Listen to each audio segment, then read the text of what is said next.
I want to thank all of you for being here, and I want to thank Carney Sandoe for the invitation to come.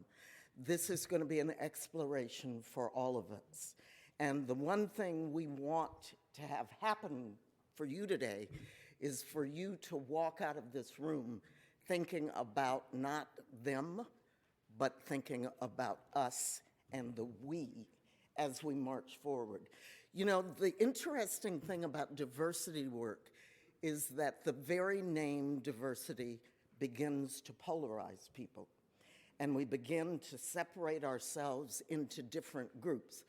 And whether we're thinking about race or culture or religion or class, we begin to divide up. But I'm going to tell you a little bit about my story, very briefly, and then I want you to think about what your real story is. Because if you go through today and what you understand about your story isn't impacted or doesn't change, then we've missed the mark in bringing you here today. So I went to the Center for Early Education right out of public schools. I'd been a public school teacher in 1972, and I'd been furloughed. The enrollment in LA Unified dropped, and so I needed a job. I had a husband who was in law school, and I needed to work. And someone had given me a card and said, if they haven't called all the teachers back by August, then go to this school and maybe you can sub there. I was fortunate to go into the school in the middle of August, and I was offered 2 jobs that day. One either teaching in the nursery school or one teaching in the elementary school. I didn't know anything about this school. My mother was a career educator in LA Unified. She retired having taught 36 years in special ed in LA Unified. Both of her sisters were teachers in LA Unified. My grandmother was a teacher. My great-grandmother was a teacher. My great-great-grandmother was a teacher. And the last thing I wanted to be was a teacher. So I got hired. And 4 years into being a teacher in this school, something happened. The founding head of the elementary division, it was a nursery school, a teacher training college, and an elementary division. 4 years after I started, she decided that she was going to go back to graduate school. And so as a kindergarten teacher, they were doing a search. By that time, I had 2 young children. My husband had just finished law school. And I was home. I had an 18-month-old and a 3-week-old. And I got a call from the board president, and he said, Reveta, he said, we didn't see anybody we really loved in the search. We'd like you to be the head of school. And I started to laugh. Okay, all right. I was 4 years into teaching in this school. I was 26 years old. I had a husband who was just starting out in the practice of law. I had 2 young children. I laughed. And he said to me, Reveta, he said, how much do you make? Now, this was a small, struggling independent school, and they had paid me $800 a month to start, so I made $8,000 a year. And I said, I make $8,000 a year. That's what they paid me all 4 years. I'd never gotten a raise. And he laughed. Then he laughed, okay?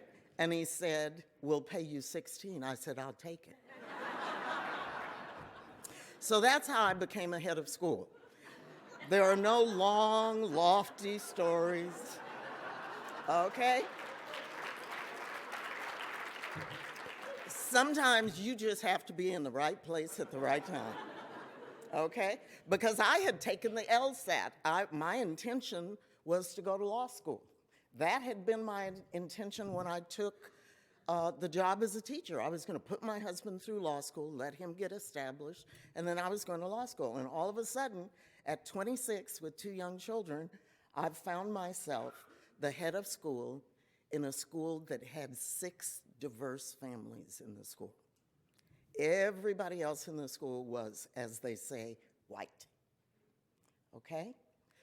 And in that moment, I recognized something. I recognized that my life's work was going to be about diversity.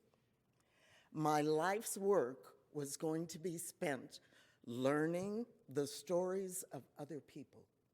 My life's work was going to be changing the definition of multicultural.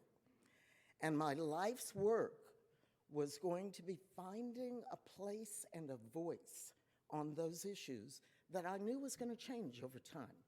Rob Evans, who is a psychologist in Boston and has written wonderful work on change, said that the most powerful emotions are evoked around issues of change because all people look at change based on whether they come out of change as winners or losers. Because that's how change impacts us. We look at how something has changed and we say to ourselves, am I better for the change or am I worse for the change that has just occurred? So defining terms becomes important. And I had that lesson in a very funny story that you can never make assumptions about what people mean about racial or social terms. So my school today has 540 students. It's one of the larger independent schools in Los Angeles. It's preschool through 6th grade. It's 51% of color now. The faculty is 38% of color. We recognize all kinds of diversity in the school. But back then, there wasn't such a diverse place. And so I got a call. I was sitting in my office one day, and my secretary came rushing, and she said, one of the nursery school teachers just called. There's a big problem in the nursery school. And I thought, you know what? The one thing I never worried about heading a school with really young children was whether one of them would land me on the front pages of the LA Times. They don't do many things that get you there. So I went downstairs, and I went into the teacher's room, older white woman, shaking. Okay, now she taught 3-year-olds, all right? So what can have happened? So I walk up, and she said, you just won't believe it. And I said, what won't I believe? She said, 2 of the children used the N-word. Now, you know what the N-word is. I don't need to say it out loud. And I said, which 2? And she takes me out on the yard, and there's this little red-headed boy with green eyes and a little blonde boy with blue eyes. And she points to the 2 of them. And I said, what do you mean, the N-word? And she said, you know the N-word. So I'm sitting down with these 2 children, both white, and I said, I understand you used this word. Do you know what it means? And he said, yes. They had run into each other on the bike path, and one had knocked the other off the bike. And he said, it's a bad driver. And I said, ooh, that's interesting. So I went back up to my office, and I called the little boy who had used the words dad. And I said, your son used this word at school. And of course, there was all this. And I said, but you know, he thinks that that word means that he's a bad driver. And the father, very shamefacedly, said, I almost had an accident the other day, and the driver of the other car was black. And he said, I used a racial epithet, and that's what my son heard in my anger. And that taught me something. That taught me that if you're in a conversation with people about race, gender, culture, religion, class, you better be very clear that people know what you're talking about. And we better be very clear that before we do anything that moves the diversity conversation forward, we understand what the ground rules of the conversation are going to be. So why is the subject of diversity in 2016 so critical to us and to our schools right now?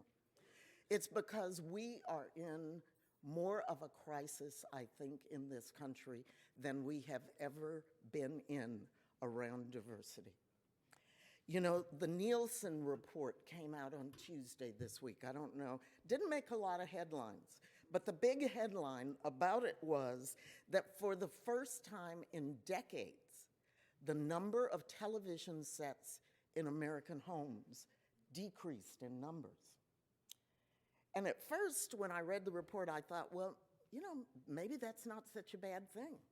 And I assumed that it was over technology, and in a way it is. Because I will tell you, the most powerful and pervasive teacher around issues of diversity in this country today is still the American television. It's not those of us in schools, it's not our politicians, it's not the principals of schools across the country, it is the television. More people are knowing and shaping and learning about issues of diversity through the television.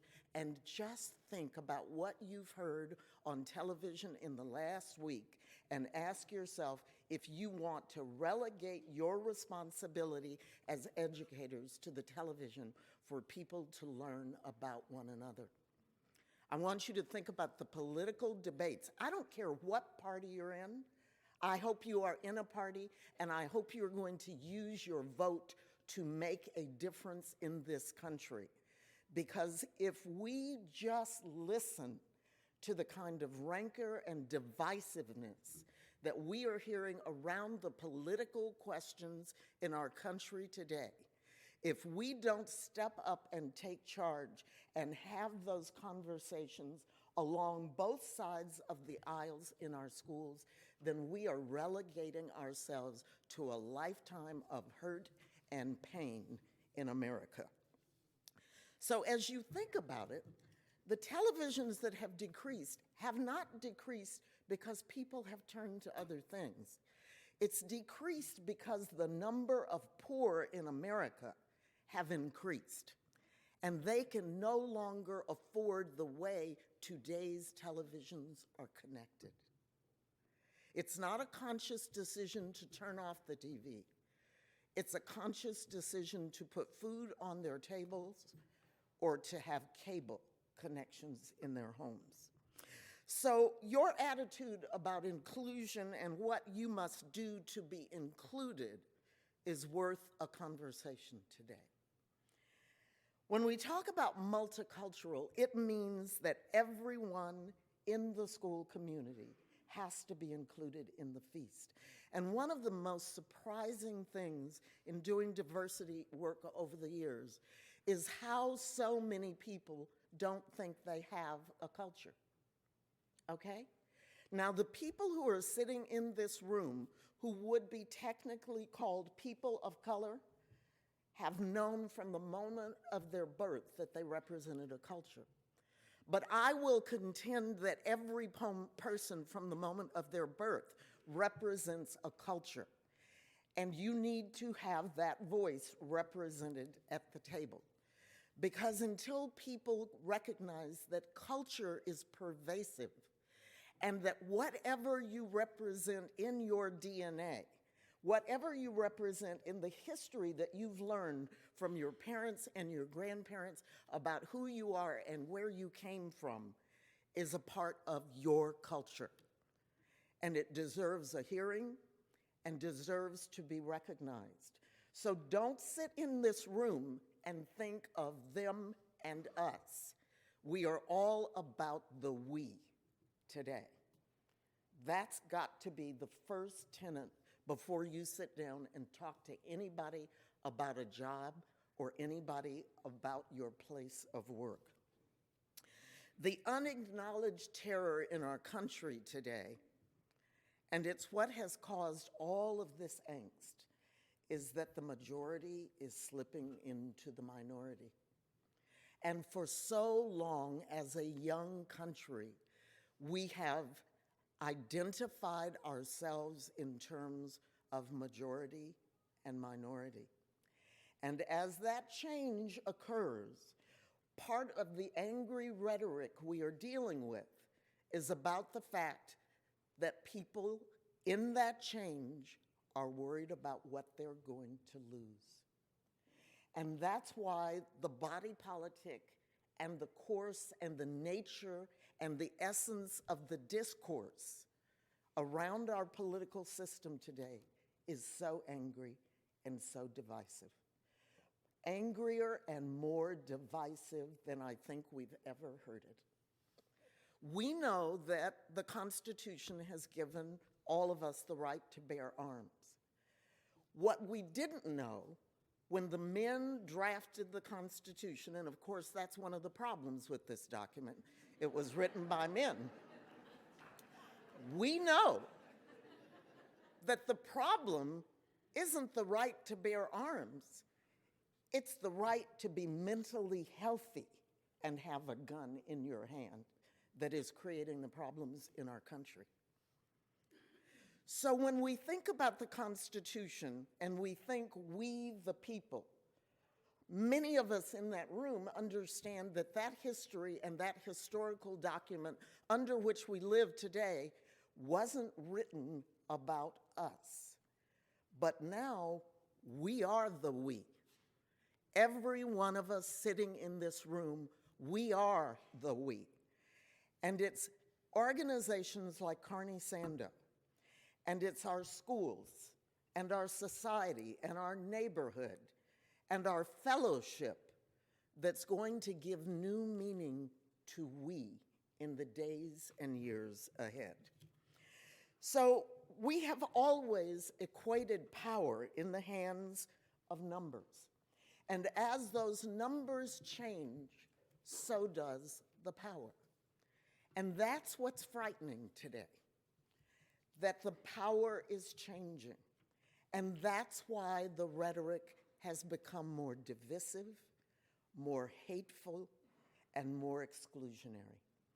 So our job as people who care about children, as people who care about schools, is to learn one another's stories, to hear the nuances that shaped us, to understand that as people of goodwill and intent, we have to start from a place of trust, and we have to empower ourselves, person by person, piece by piece, to put the fabric of our country and the fabric of our schools back together.